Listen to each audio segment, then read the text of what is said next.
থমথমে মুখ নিয়ে সবাই চেয়ে আছে। আরিম বেডে বসে আছে।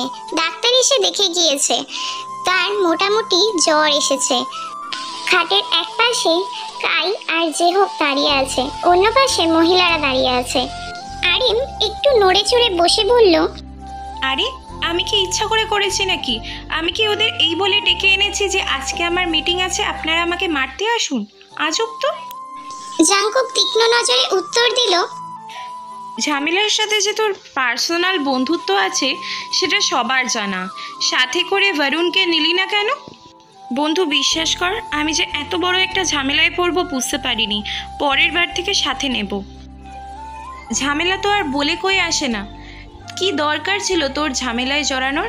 আমি তো ভেবেছিলাম তোর ঝামেলা করার স্বভাবটা চলে গিয়েছে, কলেজে ইউনিভার্সিটিতে ঝামেলা করতিস, তাই এখন আর হয়তো ঝামেলা করিস না, সেটাই ভেবেছিলাম। ও কেন আমার সাথে তর্ক করতে গেল? আমার তো মাথা গরম হয়ে গিয়েছিল সেই জন্য। তুই কোথাকার প্রেসিডেন্ট রে যে তোর সাথে তর্ক করা যাবে না? তর্ক করলেই তুই মারবি। ওকে, আর তর্ক করব না, মুড ভালো কর, তোকে একজনের সাথে পরিচয় করিয়ে দেব। তেকে ইশারা দিতেই তে হেলতে দুলতে রুমের মধ্যে এলো। তার পরনে ছিল ওভারসাইজ টি শার্ট আর ঢিলে ঢালা ট্রাউজার। মাথার মধ্যে ক্লিপ দিয়ে চুলটা উঁচু করে বাঁধা ছিল। এসেই বাবার বুকের ওপর ঝাঁপিয়ে পড়ল। জাংকুক তেকে দেখে মুচকি হেসে তার গাল টেনে দিল। তে চোখ বড় বড় করে জাংকুকের দিকে তাকালো, তাকিয়ে হেসে দিল। আরিম জাংকুকের সাথে তের পরিচয় করিয়ে দিল। জাংকুক আমার মেয়ে Kim Taeyoung. Hi Monalisa. Arim, ওর নাম তোর তেইয়ং না রেখে মোনালিসা রাখা উচিত ছিল, ছবিতে আরও ছোট দেখেছি। মোনালিসা বড় বড় চোখ করে চেয়ে আছে, এখনো তার ঠোঁটে হাসি লেগে আছে। বাবার কানে ফিসফিস করে বলে, বাবা উনি কে? উনি তোমার বাবার আর একজন অভিভাবক, তোমার জাংকুক আঙ্কেল। তে বিস্ময় দৃষ্টিতে বাবার দিকে তাকিয়ে বলে, উনি সেই জাংকুক আঙ্কেল? আমার তো দাদা মনে হচ্ছে, এত ফিট কিভাবে? রোজ তের মুখ চেপে ধরলো। এমন বেফাস কথা শুনে জাংকুক আরিমের দিকে তাকিয়ে আছে। কি অদ্ভুত, এই মেয়ের মুখে এমন অস্বাভাবিক কথা শুনে নিজেই চমকিত। বয়সী বা হবে কত এই পুচকির? রোজ তের মুখ চেপে ধরে রুম থেকে নিয়ে গেল। জিসু বলে উঠল, জাংকুক দা, ওর কোনো দোষ নেই। আপনার বডি ফিটনেস দেখে তো যে কেউ আপনাকে দাদাই ডাকবে। কিছু মনে করবেন না বললাম বলে। কাই জিসুকে এক ধমক দিল। বাড়ির সবাই খুব ভালো করে জানে যে জাংকুকের বেফাস কথাবার্তা একদম পছন্দ না। আরিমের সুখ দুঃখের সাথী হলো জাংকুক। পরিস্থিতি বিগড়ানোর আগেই কাই সবাইকে ডাইনিং রুমে খেতে যেতে তাড়া দিল। রাতের খাবার শেষ করে ড্রয়িং রুমে এসে জাংকুক বসলো একটা গুরুত্বপূর্ণ কল রিসিভ করতে। সেখানে সে দেখতে পেল পাশের সোফায় তাকিয়ে দেখে তে চকলেট খেতে খেতে ডোরেমন দেখছে। জাংকুকের ঠোঁটের কোণে একটা খুব সুন্দর হাসি। কিছুক্ষণ আগে তের বলা কথা জাংকুকের মনে পড়ে গেল। জাংকুককে দেখে তে এক সুন্দর হাসি দিল, তাকে পাশে বসতে বলল। জাংকুকও পাশে বসলো। তে চকলেট এগিয়ে দিয়ে বলে, এটা ডেয়ারি মিল্ক, আমার খুব পছন্দ, সবাইকে দিই না, আপনাকে খুব পছন্দ হয়েছে তাই দিলাম। আচ্ছা, আপনি তো বাবার বন্ধু, তাহলে এখনো এত ইয়াং কিভাবে? আর বাবার তো কয়েকটা চুল পেকেছে, একটুখানি ভুঁড়িও হয়েছে, কিন্তু আপনাকে দেখলে মনে হয় তো আপনার পিছনে অনেক মেয়েরাই লাইন লাগিয়ে বসে আছে। জাংকুক ভাবলো, এই মেয়ের সামনে বসলে আর মান সম্মান থাকবে না, এত পাকা কেন? আরিমের মেয়ে বলে কথা, জিন বৌদি তো কম কথা বলতো। আবার রাগ হচ্ছে, মেয়েটা কথা বেশি বলে, অন্যদিকে শুনতেও ভালো লাগে। নিজেকে সংযত করে বলল, কোন ক্লাসে পড়ো তুমি? ক্লাস 10-এ উঠবো, 9-এর রেজাল্ট দিয়েছে। বয়স কত তোমার? 16। আমার সাথে কথা বলার আগে ভেবে কথা বলবে, তোমাকে দেখলে মনে হয় না তুমি এত ছোট। কথা জানো না। জাংকুক চকলেট না খেয়ে তেকে দিয়ে দেয়। পুনরায় বলে, আমি অন্য কারোর এঁটো খাবার খাই না। ততক্ষণে ড্রয়িং রুমে বাকিরা চলে এসেছে। জাংকুক বিদায় নিয়ে চলে গিয়েছে। তে মুখ ফুলিয়ে বসে আছে, রাগে ফুঁসছে। কি ভাব এই লোকের! আজ পর্যন্ত কেউ তো তাকে এভাবে আঘাত করেনি। এত অপমান! চকলেটও খেতে বলেছিল। অন্য কেউ হলে আচ্ছা করে বকা দিত, শুধু বাবার বন্ধু বলে বকা দেওয়া যায় না। দিদা মাঝে মাঝে একটু ঘ্যান ঘ্যান করে, তবে তাকে এভাবে কখনো বলেনি। মন খারাপ করে নিজের রুমে চলে গেল তে। জাংকুক গাড়িতে বসেই কনফারেন্স মিটিং শেষ করে। তার প্রচণ্ড ঘাড় ব্যথা করছে। জার্নি করে এসে রেস্ট নেবার সময়টুকু পায়নি। সিটেতে হেলাম দিতেই চোখের সামনে ভেসে উঠল কিশোরীর উজ্জ্বল চেহারা। তড়াক করে সিটের মধ্যে ধপ করে উঠে বসলো।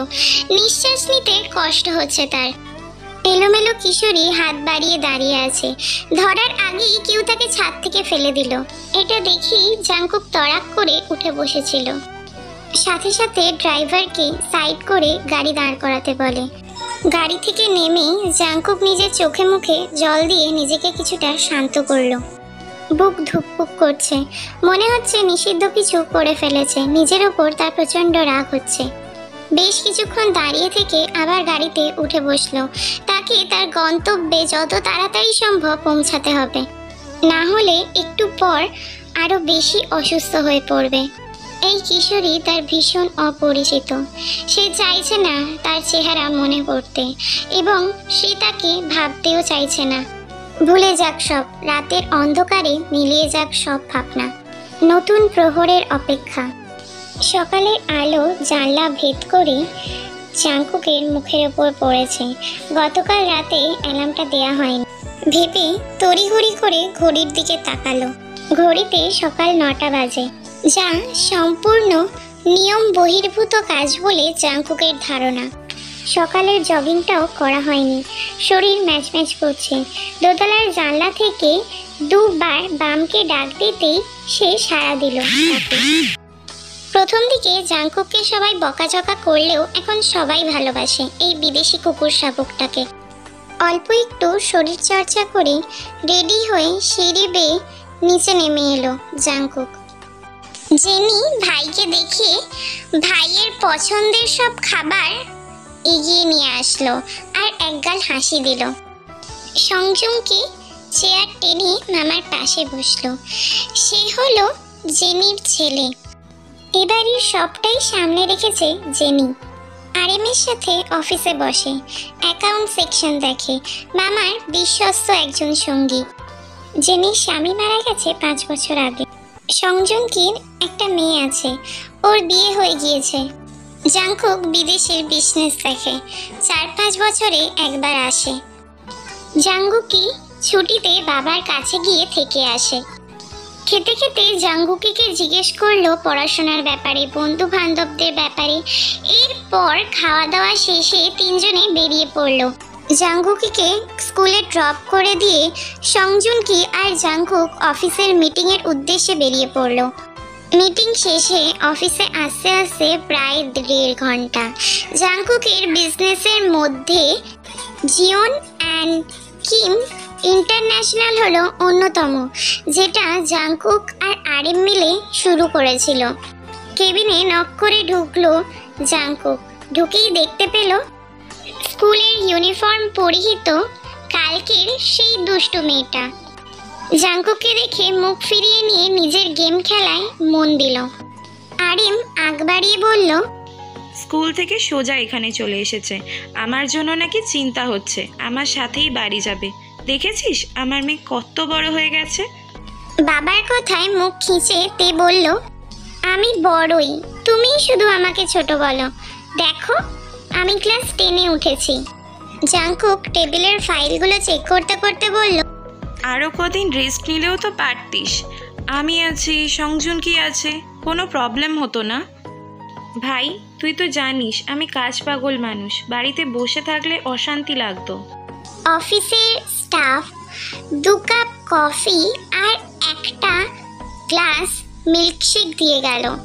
তে মিল্কশেকটা হাতে নিল।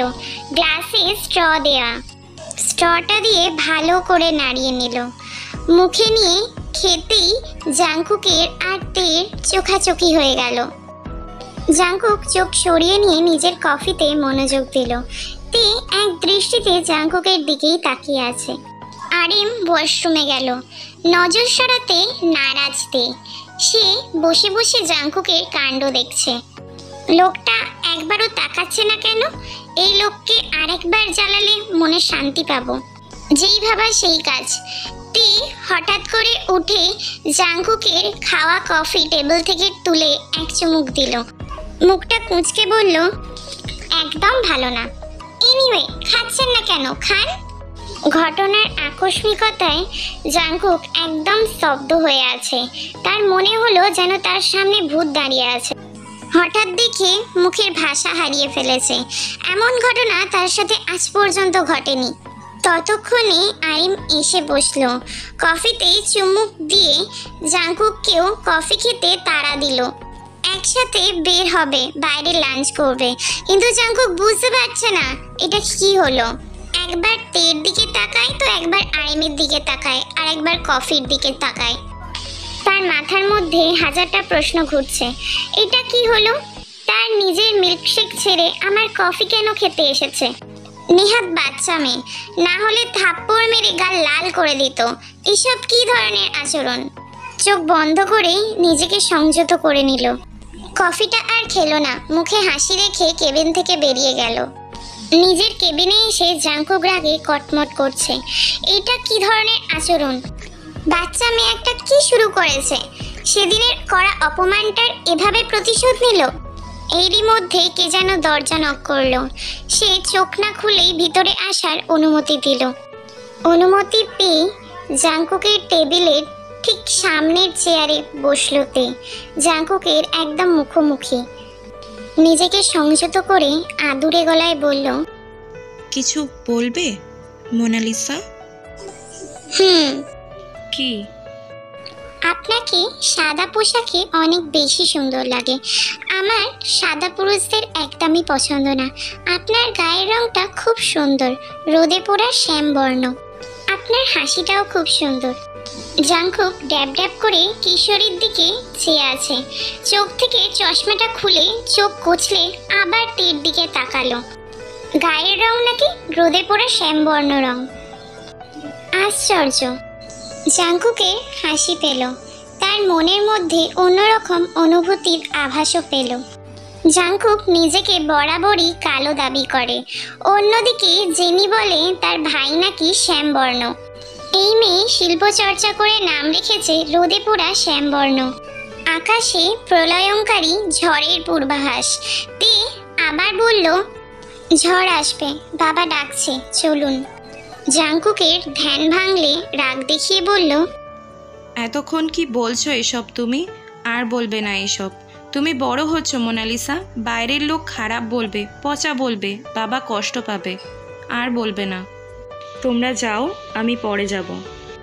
তে কিছুক্ষণ ভেবে বলল, লাভ অ্যাট ফার্স্ট সাইট বলে একটা কথা আছে, সেটা আমার ক্ষেত্রে ফলে গিয়েছে। কথা শেষ করেই দৌড় দিল তে। জাংকুক তখনও নিস্তব্ধ। এমন একটা কথা কোনো সংকোচ ছাড়াই কিভাবে বলে দিল মেয়েটা? দিন দুনিয়া সম্পর্কে বাস্তব জ্ঞান কম থাকলেই মানুষের পক্ষে এসব কথা বলা সম্ভব। না হলে বাবার বন্ধুকে এসব বলার সাহস আদতে কেউ করেছে কিনা বলাই মুশকিল। আর এই বাচ্চারই বা জাংকুককে নিয়ে এত ফ্যান্টাসি তৈরি হলো কিভাবে, সেটা ভেবে কুল পাচ্ছে না জাংকুক। টিনেজে মানুষ অনেক রকম পাগলামি করে, কিন্তু এখন যা করছে সেটা মোটেও ভালো কিছু না। এই মেয়ে কি পাগল নাকি মাথার সমস্যা? কি ইঙ্গিত দিল? জাংকুক যেটা ভাবছে সেটা যদি সত্যি হয় তাহলে তো সর্বনাশ হয়ে যাবে।